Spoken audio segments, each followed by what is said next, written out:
रणवीर सिंह की हालत कोविड के बाद इतनी बुरी हो जाती है कि उनकी मूवीज लाइक जयेश भाई जोरदार, सर्कस, 83 हिट होना तो दूर ही अपने बजट का आधा कलेक्शन भी नहीं कर पाती। Ranveer, what were you feeling like when you had a patch of some movies that didn't work? I went through a lot, especially after Circus. इसीलिए 2023 आते आते तो रणवीर की ऑलमोस्ट 5 बड़ी फिल्में शेल्व हो जाती हैं। तो अब सोचो जरा कि कुछ साल पहले तक ये बंदा अपनी मूवीज का बजट रिकवर नहीं कर पा रहा था।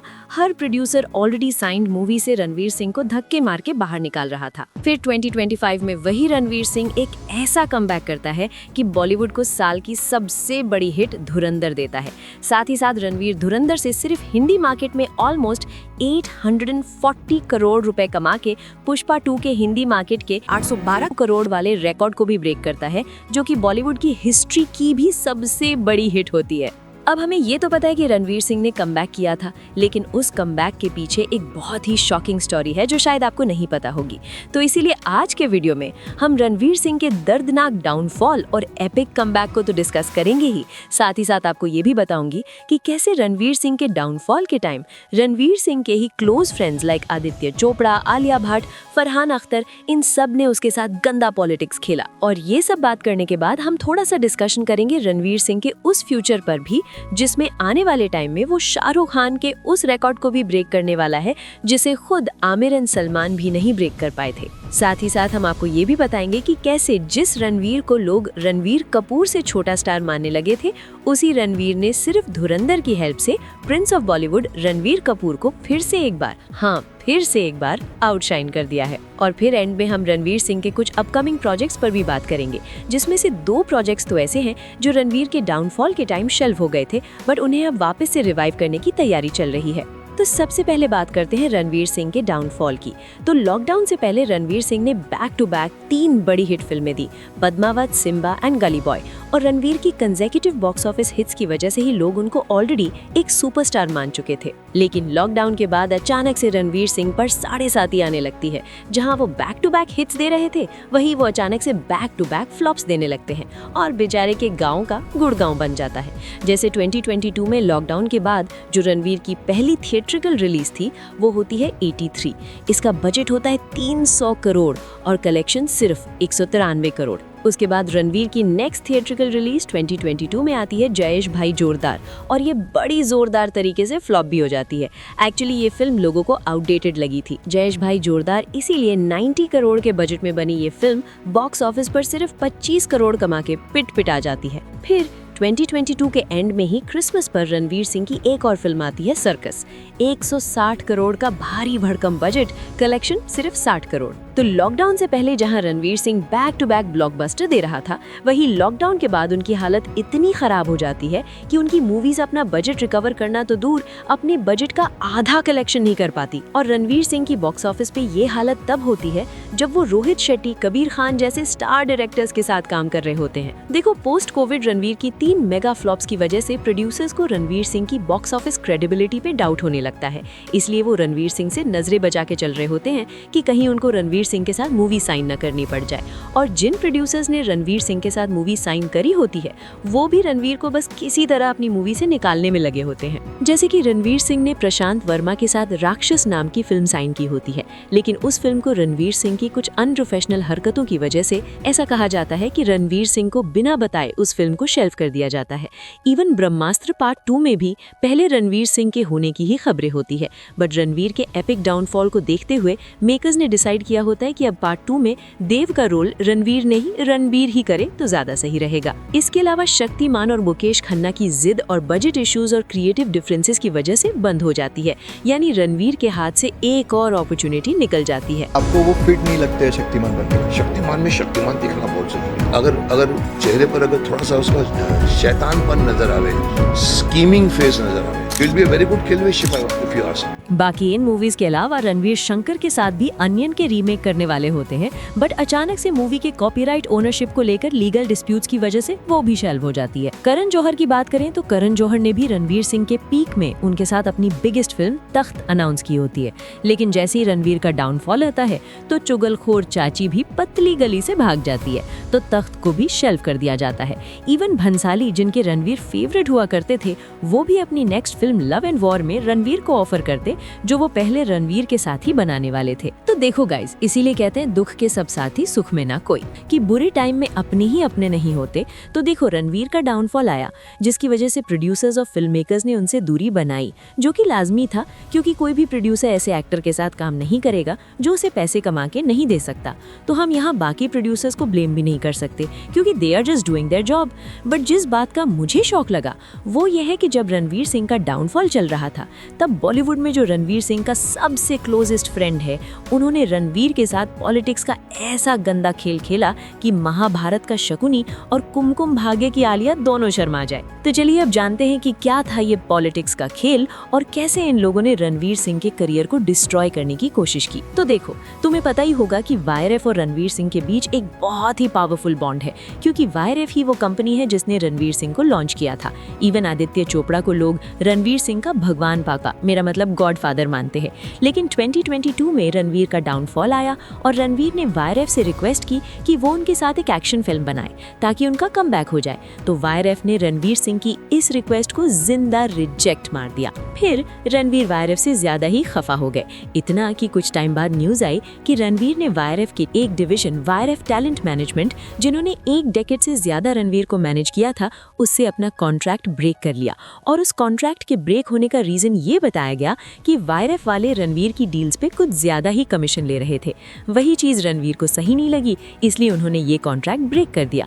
अब देखो, भले ही रणवीर के गॉडफादर आदित्य चोपड़ा ने डाउनफॉल के टाइम उनकी नहीं सुनी, लेकिन आदित्य चोपड़ा से भी बुरा पॉलिटिक्स खेला रणवीर सिंह के साथ उनके बेस्टी आलिया ने। तो हुआ कुछ ऐसा कि जब रॉकी एंड रानी की प्रेम कहानी रिलीज हुई, तो बहुत से लोगों को लगा कि ये रणवीर सिंह की कमबैक फिल्म होगी, क्योंकि जब रॉकी एंड रानी रिलीज हुई उसमें आलिया की परफॉर्मेंस अच्छी थी, लेकिन उस फिल्म को ट्रू सेंस में कैरी और एलेबोरेट किया रणवीर सिंह की परफॉर्मेंस ने। और अगर मैं ऐसा कहूँ कि रणवीर सिंह की परफॉर्मेंस ने उस फिल्म को बचाया, तो उसमें कुछ गलत नहीं होगा। लेकिन इस फिल्म के रिलीज होने के बाद आलिया रणवीर के साथ खतरनाक खेल खेलती है। वो पीआर एजेंसी के रथ पे बैठ जाती है, और होता यह है कि फिल्म रिलीज के बाद 350 करोड़ से ज्यादा का बिजनेस करती है और एक सक्सेसफुल फिल्म भी होती है।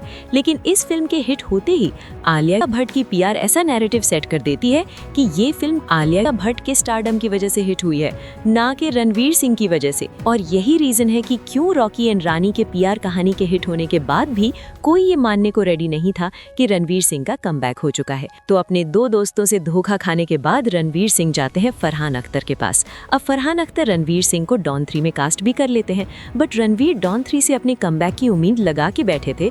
वहीं फरहान रणवीर के पीठ पीछे कुछ ऐसा करते हैं। तो हुआ ये कि फरहान ने रणवीर को डॉन 3 में तो ले लिया, बट उनको रणवीर की बॉक्स ऑफिस पोटेंशियल पे डाउट था, इसीलिए वो बार बार डॉन 3 को पुश कर रहे थे। अब जब रणवीर ने धुरंधर अनाउंस की, तो फरहान ने सोचा कि धुरंधर के रिलीज होने का वेट करते हैं। अगर धुरंधर हिट होती है तो डॉन 3 रणवीर के साथ बनाएंगे, और यही चीज रणवीर को भी पता लग गई। इसीलिए जब रणवीर ने अब रिसेंटली डॉन 3 से एग्जिट लिया, तो उन्होंने बताया कि कैसे फरहान ने उनको ऋतिक रोशन और एसआरके से रिप्लेस करने की कोशिश की थी। तो रणवीर सिंह को अब तक समझ में आ चुका था कि खराब टाइम में अपने दोस्तों से भी हेल्प एक्सपेक्ट नहीं करना चाहिए। इसीलिए रणवीर सिंह अपने हेटर्स और अपने उन गद्दार दोस्तों को सबक सिखाने के लिए धुरंधर अनाउंस करते हैं। और जब ये फिल्म अनाउंस करते हैं तो एक बहुत ही इंटरेस्टिंग कैप्शन लिखते हैं। वो कहते हैं कि ये फिल्म मेरे उन फैंस के लिए है जिन्होंने मेरे बुरे टाइम में मेरा साथ नहीं छोड़ा है, इसीलिए मैं उन्हें नेवर सीन बिफोर सिनेमैटिक। तो चलिए अब वो शुरू से रणवीर सिंह के घातक कमबैक स्टोरी की बात करते हैं। तो 2024 में धुरंधर अनाउंस करने के बाद रणवीर सिंह अचानक से लाइमलाइट से दूर चले जाते हैं और एक लो प्रोफाइल मेंटेन करने लगते हैं। जो रणवीर सिंह एक टाइम पे छोटे बड़े इवेंट में जाकर खुद को ओवर एक्सपोजर करता था, अब वही रणवीर सिंह मीडिया और लाइमलाइट से दूर रहने लगता है। रणवीर सिंह का ये मिस्टीरियस अंदाज लोगों में क्यूरियोसिटी क्रिएट कर देता है कि रणवीर सिंह आखिर है कहाँ और वो लाइमलाइट से इतना दूर क्यों रहने लगा है, और रणवीर सिंह का नेक्स्ट प्रोजेक्ट आएगा कब। तो जब रणवीर के फैंस जेन्युइनली रणवीर सिंह के नेक्स्ट प्रोजेक्ट का वेट कर रहे होते हैं, तभी रणवीर सिंह धुरंधर का फर्स्ट लुक टीज ड्रॉप करते हैं। और फर्स्ट लुक टीज ड्रॉप तो करते हैं, अपनी फिल्म की रिलीज डेट भी अनाउंस करते हैं, जो कि होती है 5 दिसंबर। और अगर फर्स्ट लुक टीज की बात करें तो ये टीज ऑलमोस्ट सबको बहुत पसंद आती है। अब देखो, टीज की टाइम तो सब ठीक था, लेकिन फिल्म का जब ट्रेलर आता है तो बहुत लोग धुरंधर को hyper violent and toxic masculinity वाली फिल्म बोलकर डिग्रेड करने लगते हैं। और जिन बहुत से लोगों की मैं बात कर रहा हूँ उसमें ध्रुव राठी जैसे कुछ नमूने भी आते हैं। पर अच्छी बात ये थी कि धुरंधर का ट्रेलर देख के न्यूट्रल पब्लिक फिल्म के लिए और भी ज़्यादा एक्साइटेड हो जाती है। तो स्टार्टिंग में एडवांस बुकिंग लो, जिसकी वजह से लोग रणवीर सिंह को डिग्रेड करना शुरू कर देते हैं और कहने लगते हैं कि 300 करोड़ के बजट की फिल्म को हिट कराना रणवीर के बस की बात नहीं। इवन लोगों ने ये तक डिक्लेयर कर दिया होता है कि धुरंधर के फ्लॉप होते ही रणवीर का करियर ओवर हो जाएगा। लेकिन जब 5 दिसंबर को धुरंधर रिलीज होती है तो रणवीर सिंह ऐसी एपिक परफॉर्मेंस देते हैं कि जो लोग धुरंधर की रिलीज से पहले रणवीर के करियर को ओवर बोल रहे होते हैं, वही लोग अब रणवीर की तारीफ करते नहीं थकते। और जो लोग रणवीर के डाउनफॉल के टाइम रणवीर को रणवीर से बड़ा स्टार बोल रहे होते हैं, वो भी अब पलटी मार जाते हैं और रणवीर सिंह को रणवीर कपूर से बेटर बताने लग जाते हैं। अब देखो, धुरंधर में रणवीर के अक्षय खन्ना, संजय दत्त की, अर्जुन रामपाल और बाकी स्टारकास्ट मेंबर की परफॉर्मेंस तो अच्छी थी ही, साथ ही साथ धुरंधर ओवरऑल एक वर्ल्ड क्लास फिल्म थी। लेकिन फिल्म के अच्छे होने के बाद भी दो तरफ से इस फिल्म को फ्लॉप कराने की साजिश रची जाती है। पहली तो ये कि बहुत लोगों ने धुरंधर को प्रोपेगेंडा फिल्म बोल के, प्रो बीजेपी फिल्म बोल के, एंटी कांग्रेस फिल्म बोल के, इवन एंटी पाकिस्तान फिल्म बोलकर डिग्रेड करने की कोशिश करते हैं। दूसरा ये कि धुरंधर फिल्म के रिलीज होने के बाद बॉक्स ऑफिस इंडिया, जो कि एक मीडिया पोर्टल है जो बॉक्स ऑफिस नंबर्स रिपोर्ट करता है, उसने कहा होता है कि धुरंधर की एक कॉर्पोरेट हिट है और धुरंधर की बहुत ज़्यादा कॉर्पोरेट बुकिंग हो रही है। तो ये फिल्म बाकी कुछ हो ना हो, लेकिन कॉर्पोरेट हिट तो दूर दूर तक रही है। अब देखो, भले ही कुछ मीडिया पोर्टल और ट्रेड एनालिस्ट ने इसको कॉर्पोरेट हिट बताने की कोशिश की हो, लेकिन अच्छी बात ये होती है कि पब्लिक इस फिल्म के सपोर्ट में उतर जाती है और पब्लिक ये ट्रेड एनालिस्ट्स की कह के लेने लगती है। साथ साथ जो लोग धुरंधर को प्रोपेगेंडा फिल्म बता रहे होते हैं, पब्लिक ने उनको भी लपेटा होता है। और जिस बंदे ने धुरंधर की नेगेटिविटी की थी, तो पब्लिक ने हर उस बंदे को तेल लगा के रेल दिया होता है। जब तेल खत्म हो जाता है, कुछ को तो बिना तेल लगाए ही रेल देते हैं। यकीन नहीं हो रहा तो ध्रुव भाई से ही पूछ लेना।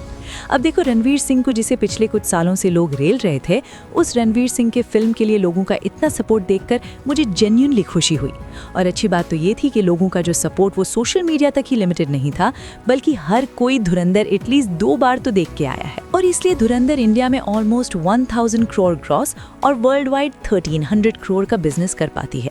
जिस फिल्म को बहुत लोगों ने फ्लॉप करवाने का ट्राई किया, उसी फिल्म धुरंधर ने 25 से ज़्यादा बॉक्स ऑफिस रिकॉर्ड्स क्रिएट भी किए, इवन ब्रेक भी किए। जैसे कि धुरंधर 29 डेज से ज़्यादा लगातार बुक माई शो पर ट्रेंड करने वाली इकलौती फिल्म बनती है और बॉलीवुड की इकलौती ऐसी फिल्म बनती है जिसने इंडिया में 800 करोड़ का बिजनेस किया होता है। साथ ही साथ ये बॉलीवुड की हाईएस्ट ग्रॉसर फिल्म भी बनती है। इसके अलावा धुरंधर 2025 में इंडिया और इंटरनेशनल मार्केट हर जगह सबसे ज़्यादा कमाई करने वाली फिल्म बनती है। और धुरंधर इकलौती ऐसी फिल्म होती है जिसने 28 डेज से ज़्यादा हर रोज़ 1 करोड़ से ज़्यादा का बिजनेस किया होता है। साथ ही साथ से 15 डेज में 500 करोड़ का आंकड़ा क्रॉस करना हो, मतलब ऐसा करके धुरंधर फास्टेस्ट 500 करोड़ कमाने वाली फिल्म भी बनती है। इसके अलावा धुरंधर ने ऑलमोस्ट हर बारी बॉलीवुड फिल्म को बीट किया होता है। साथ ही साथ धुरंधर पैन इंडिया फिल्म ना होते हुए भी जवान, JKG 2, RRR, कल की एक आरा, इस तरह की पैन इंडिया मूवीज से ज़्यादा बॉक्स ऑफिस कलेक्शन करती है। तो अब तक तुम्हें अंदाज़ा लग ही गया होगा कि धुरंधर कितनी बड़ी हिट हुई है और रणवीर सिंह का कितना ग्रैंड कमबैक हुआ है। और जब भी कमबैक की बात होती है तो उसके बाद होता है डोमिनेशन। और रणवीर सिंह अपना डोमिनेशन एस्टैब्लिश करने के लिए SRK के उस रिकॉर्ड को ब्रेक करने वाले हैं जिसको कभी आमिर और सलमान खान भी ब्रेक नहीं कर सकते। और यही नहीं, जहां आजकल सबको रणवीर कपूर अनबीटेबल लग रहे हैं, रणवीर सिंह उनको भी आउटशाइन करने वाले हैं। अब ये सब होगा कैसे, चलिए उस पर बात करते हैं। देखो, तुम्हें याद ही होगा कि 2023 में SRK पठान और जवान से 2 बार 1000 करोड़ का आंकड़ा क्रॉस करते हैं और उस टाइम पे सबको लग रहा होता है कि ऐसा कारनामा कोई दूसरा स्टार कभी नहीं कर पाएगा। लेकिन रणवीर सिंह दिसंबर में 1300 करोड़ वाली धुरंधर देने के बाद मार्च में धुरंधर 2 से शायद ऐसा कारनामा कर सकते हैं। और देखो, SRK को 2 बार 1000 करोड़ क्रॉस करने में एग्जैक्टली 9 मंथ्स लगे थे, लेकिन सेम कारनामा रणवीर सिंह महज 4 से 5 महीने में करने वाले हैं। और बॉक्स ऑफिस पर तो रणवीर सिंह SRK को टक्कर दे रहे हैं, बट साथ ही साथ ब्रांड वैल्यू के मामले में भी वो SRK से आगे हैं। ब्रांड वैल्यू वाइज करंटली सारे इंडियन फिल्म स्टार्स में रणवीर सिंह टॉप पे बैठे हैं और दूसरे नंबर पे आते हैं SRK। और इस लिस्ट में रणवीर सिंह के सबसे बड़े कॉम्पिटिटर रणवीर कपूर ही हैं। पर रणवीर से याद आया कि किंग खान का तख्त हिलाने के साथ साथ रणवीर सिंह ने अपने सबसे बड़े राइवल, मेरा मतलब रणवीर कपूर को भी आउटशाइन कर दिया है। तुम्हें पता ही होगा कि जब एनिमल ने 900 करोड़ का बिजनेस किया था तो लोग कहते थे कि रणवीर से आगे निकल चुके हैं। रणवीर की कोई भी फिल्म एनिमल जितना कलेक्शन करना पॉसिबल नहीं है, बट रणवीर ने धुरंधर से सबका मुंह बंद कर दिया है। जहां एनिमल ने 900 करोड़ किया था, वहीं धुरंधर ने 1300 यानी कि एनिमल से 400 करोड़ ज्यादा का बिजनेस किया है। और धुरंधर 2 कितना करेगी कोई नहीं जानता, और ऐसा करके उन्होंने रणवीर कपूर को भी बीट कर दिया है। और यही नहीं, करंटली धुरंधर 2 की हाइप को देखते हुए लोग कह रहे हैं हिंदी मार्केट में अगर रामायण को कोई फिल्म टक्कर दे सकती है तो वो है रामायण। और उसके अलावा रणवीर के लव एंड वॉर को बीट करने के लिए भी रणवीर ने अपनी एक ज़ॉम्बी वॉर फिल्म प्रलय बनाने की तैयारी में जुट चुके हैं। तो एज ऑफ नाउ रणवीर ने धुरंधर से रणवीर कपूर को आउटशाइन तो कर ही दिया है। और अब बाकी फ्यूचर में क्या होगा वो मैं तुम्हें रोहित मेहरा के टाइम मशीन देख करके नेक्स्ट वीडियो में बताऊंगी। अब देखो, रणवीर ने प्रिंस का गेम ऑलमोस्ट ओवर कर दिया है। मार्च में वो होपफुली किंग खान का तख्त भी हिला देंगे, लेकिन जो रणवीर सिंह का असली डोमिनेशन है वो ये सब होने के बाद शुरू हो रहा है।